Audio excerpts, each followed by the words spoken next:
আর হত মারবু খালি হবু যতগুর অভাবে আর হত মেয়াফার মৃত্যু হবু জামাইয়ের ব্যবসাত পুঁজি তার মা বাপ দিত না ফারানোর হারণায় এরকম মেকান ঘটনা ঘটটি চন্দনাইশু যতুক না পাই চলতু নাকি শারীরিক ও মানসিক নির্যাতন অবশেষে গৃহবধূরে গলা টিপি হত্যার দাবি তুললি পরিবার।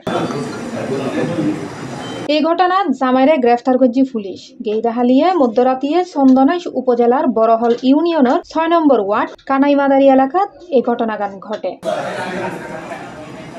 জানা যায় সাতকানিয়া খাগড়িয়া ইউনিয়নত ৩ নম্বর ওয়ার্ড চেয়ারম্যান ফারার এলাকাত মোহাম্মদ শহীদুল্লাহর মিয়াফা সাদিয়া সুলতানার ফোয়ারে চন্দনাইশ উপজেলার কানাইমাদারি এলাকার গোলাম শরীফুর ফুয়া মিজানুর রহমানের ফোয়ারে ১০ মাস আগে পারিবারিকভাবে বিয়ে হয়। বিয়ের পর ১ মাস পর জানাই জামাইয়ের লাগিব ব্যবসায়িক পুঁজি যা দিয়ম পরিব নাকি মিয়াফার বাড়ির তুনি। মিয়াফার পরিবার গরিবনে তা দিতে অস্বীকৃতি জানায়। তার ফরতুন শুরু হয় নাকি পারিবারিক কলহ। বিভিন্ন সময় মিয়াফারে শারীরিক ভাবেও নির্যাতন করত জামাই। বিয়ের ৬ মাস বালা আছিল ইয়ার ফরল দিয়ে দুরুমে টিয়া তৈ টিয়া দিন না পারে দে পর্যন্ত আমি ঘরে তালা পড়া ৩ লাখ টাকা তৈ আমি ব্যবসা করি বলে ফার্ম করিব হই নয় ফার্ম নগরলে দোয়ান করি মেলে হই তো নদীতে এখন যে মেয়ে ঘরে নির্যাতন করে আমি ঘরে আর যখন না হাতে নাই রানি ফেলে হয়তো দিন না হেরবে নজম হয় আর তাই বেদা টিয়া আনিলে তো দিন হয় না ফোন হয়ে যায় মানে মেয়েরা তা হওয়াতে দেরি নহলে মতো মেয়েরা মারধর করছি আর যাইব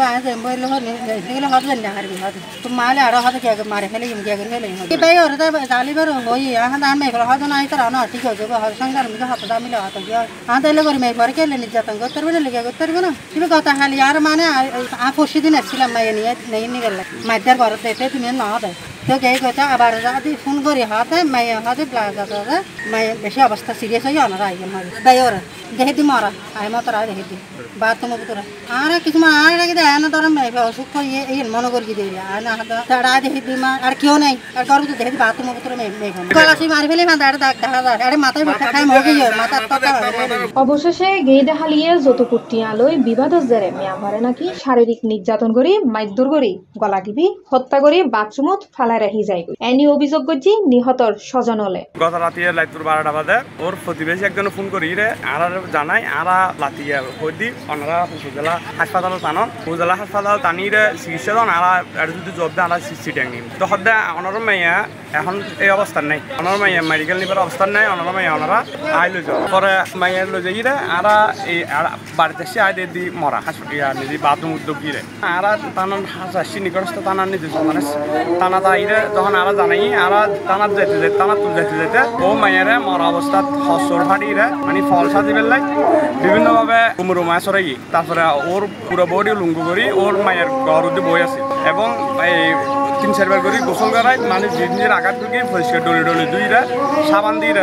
পরিষ্কার করে ফেলে। বিষয়গান নিশ্চিত করি চন্দনাইশ থানার officer in charge OC Kulam Sarwar জানায় পূর্ব কানাইমাদারি ৬ নম্বর ওয়ার্ডে ভিকটিম সাদিয়া সুলতানা আলফির স্বামীর বাড়িতে তার মৃতদেহ পাই। মৃতদেহ পাওয়ার পরে আমরা আমাদের পরবর্তী যেই আইনগত ব্যবস্থা সেটা হলো যে আমরা ওই তার পূর্ণাঙ্গ সুরতাল রিপোর্ট প্রস্তুত করি এবং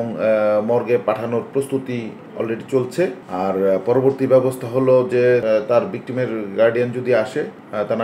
তারা আসলে তারা এজাহার দিলে আমরা আইনগত ব্যবস্থা গ্রহণ করব। আমরা সকালবেলায় 9:30 বা 10:45 এরকম সময় সংবাদ পাই। সংবাদ পেয়ে দ্রুতই আমরা ঘটনাস্থলে পৌঁছাই যে যা পাই সে আঙ্গিকে পরবর্তী ব্যবস্থা নেওয়া। এখানে তার স্বামী মিজানুর রহমানকে আমরা জিজ্ঞাসাবাদের জন্য নিয়ে আসছি। আমাদের তদন্তে পেলে আমরা তাকে বিজ্ঞ আদালতে প্রেরণ করব। Desk news, C plus TV, Chittagong.